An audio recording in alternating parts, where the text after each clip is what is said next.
There are a lot of reasons to get back on your bike this spring. The price of parking at work. I work downtown and I don't want to pay $18 a day. Whenever I drive somewhere, back of my mind is going, this is kind of bad for the environment. It's much better just to bike somewhere. But some people don't always feel safe on two wheels, especially mixing with motor vehicle traffic. So they might restrict themselves to pathway riding or feel like they have to make tough decisions. Just the other day I was honked at while having to kind of get into a middle lane in order to cross over into a cycling area where there's like 2 traffic lanes that turn right. So after that I kind of decided to go on the sidewalk for that portion. The fear comes from something like this: the uneven matchup between cyclist and car. This crash test was organized by Carleton University engineering students to help police reconstruct collisions. I went to watch one of their tests and asked them what lessons they're taking from their work. I take more precautions. I go in the bike lane and obviously watch out for cars a lot more than I used to do. And as a driver too, I look for cyclists as well, so it impacted me in both ways, as a driver and a cyclist.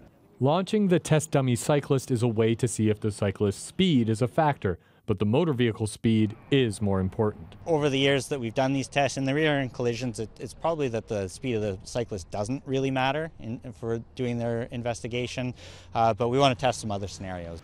This year, the car was going 60, the cyclist 20. At the higher speeds, the pedestrian will go up into the windshield and can be going right up and over top. At the lower speeds, he's going to go into the hood and then probably off to the side of the vehicle. If it's a higher leading edge of a vehicle, such as your pickup trucks and stuff, it's higher than the center of mass. It will end up hitting the cyclist or pedestrian and projecting them forward.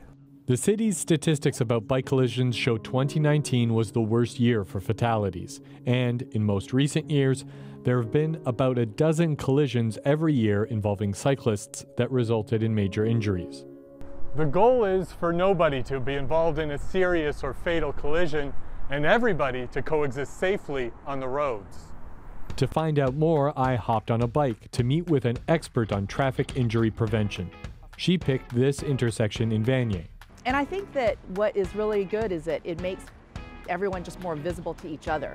Bella Dinzar says the intersection shows how some simple changes, raised curbs, signals, and dedicated space for cyclists and pedestrians, help everybody get where they're going. You actually make it a system, a whole system, where it's easier to see where the bikes are and for the bikes to know where they go and the cars to know where they go.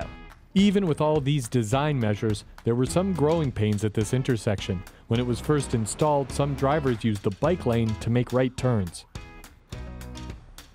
There wasn't anything like that this spring, though getting to that intersection from protected paths did occasionally require going into car traffic. Apart from separating different modes of transportation, Dinzar says lowering speeds is one of the most effective ways to keep all road users safe. Lowering the speed limit will reduce the number of fatal and serious injury crashes because it's just physics, it's energy. You're just going to be less likely to hit someone as hard if you're going slower. But we have to do that with a certain practicality. You may have noticed more 30-km/h zones popping up across the city.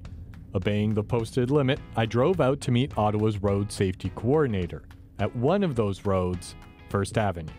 If you change those speeds, if you get to higher speeds, for instance 50 km/h, if a pedestrian is hit at that speed, they're 6 times more likely to get to be killed versus a pedestrian who is hit by a car that's traveling at 30 km/h.